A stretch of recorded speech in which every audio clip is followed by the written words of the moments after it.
तो व्हाट्सएप मामले में सुप्रीम कोर्ट ने आज एक टिप्पणी की है और सुप्रीम कोर्ट ने सोमवार को व्हाट्सएप से कहा कि आपकी नई प्राइवेसी के बाद भारतीय लोगों में निजता को लेकर काफी आशंकाएं हैं। चीफ जस्टिस एमएस बोबडे ने कहा कि आप भले ही खरबों डॉलर की कंपनी होंगे, लेकिन लोगों के लिए निजता का मूल्य पैसों से ज्यादा है। चीफ जस्टिस ने इस प्राइवेसी पॉलिसी को चुनौती देने वाली याचिकाओं पर व्हाट्सएप, फेसबुक और केंद्र से जवाब मांगा है।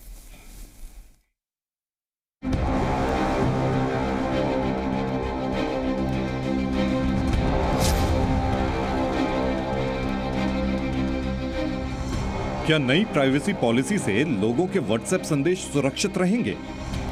क्या देश के 40 करोड़ व्हाट्सएप यूजर्स की प्राइवेसी बरकरार रहेगी? क्या आपके व्हाट्सएप मैसेज और वीडियोस की जासूसी तो नहीं होगी? ये सवाल, ये आशंकाएं पिछले कुछ समय से देश के लोगों के जहन में थीं। अब ये सवाल देश की सबसे बड़ी अदालत की दहलीज तक पहुंच गए हैं। सुप्रीम कोर्ट में व्हाट्सएप की नई प्राइवेसी पॉलिसी के खिलाफ एक याचिका की सुनवाई हुई।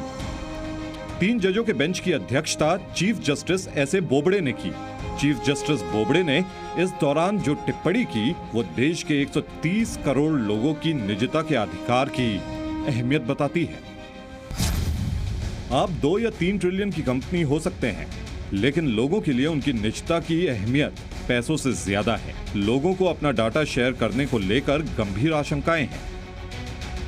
2 कॉलेज छात्रों करमणय सिंह सरीन और श्रेया सेठी की तरफ से दायर इस याचिका में कहा गया है कि व्हाट्सएप ने भारत के लोगों के लिए जो प्राइवेसी के मानक तय किए हैं वो यूरोप में लागू नियमों के मुकाबले कमजोर हैं।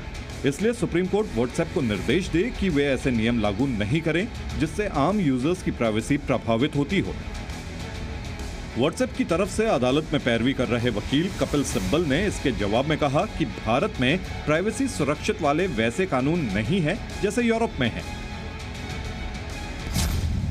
व्हाट्सएप की 2021 की प्राइवेसी पॉलिसी यूरोप को छोड़कर पूरी दुनिया में लागू होती है, क्योंकि यूरोप में प्राइवेसी को लेकर कानून है। अगर भारत में भी इस तरह का कानून बनता है तो हम उसका पालन करेंगे। इस पर कोर्ट ने व्हाट्सएप और फेसबुक के वकीलों से कहा कि वो इसका वचन दें। व्हाट्सएप पर मालिकाना हक रखने वाली कंपनी फेसबुक के वकील मुकुल रोहतगी ने कहा, व्हाट्सएप पर भेजे जाने वाले संदेश पूरी तरह से गोपनीय रहते हैं। यहां तक कि व्हाट्सएप भी उसे नहीं देख सकता है। हम शपथ पत्र में लिख कर देने के लिए तैयार हैं कि हम किसी भी निजी डाटा को ना तो जमा करेंगे और ना ही शेयर करेंगे। सुनवाई के दौरान chief justice S A Bobde ने व्हाट्सएप की प्राइवेसी पॉलिसी को लेकर लोगों की आशंकाओं की चर्चा की।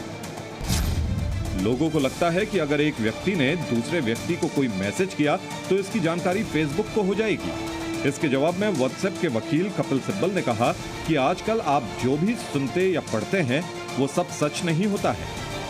जो व्हाट्सएप का कहना है कि हम लोग प्राइवेसी को नहीं सामने आने देंगे और हम उसको मेंटेन कर रहे हैं, और इस पे देखा जाए तो हमारे यहाँ जो है सुप्रीम कोर्ट और जो जुडिशरी है उसने भी इस पे कॉग्निजेंस लिया है और इस पे काफ़ी कुछ वर्क चल रहा है। एंड दे फील कि इसके अंदर जो है रेगुलेशंस किया जाएगा और स्ट्रिक्चर्स दिए जाएंगे ताकि जो लोगों के पर्सनल डेटा हैं वो उसका वायलेशन ना हो सके। दरअसल व्हाट्सएप ने हाल में नई प्राइवेसी पॉलिसी का ऐलान किया था, जिसमें यूजर्स से कहा गया था कि वो अपने व्हाट्सएप के डेटा की शेयरिंग की अनुमति दें। अगर वो ऐसा नहीं करते हैं तो वो व्हाट्सएप का इस्तेमाल नहीं कर पाएंगे। हालांकि प्राइवेसी पॉलिसी के कड़े विरोध की वजह से व्हाट्सएप ने इसके अमल पर रोक लगा दी थी। सुप्रीम कोर्ट ने इस मामले में केंद्र सरकार और व्हाट्सएप को नोटिस जारी कर दिया है। मामले की अगली सुनवाई 4 हफ्ते बाद होगी। दानिश आनंद, जी मीडिया, दिल्ली।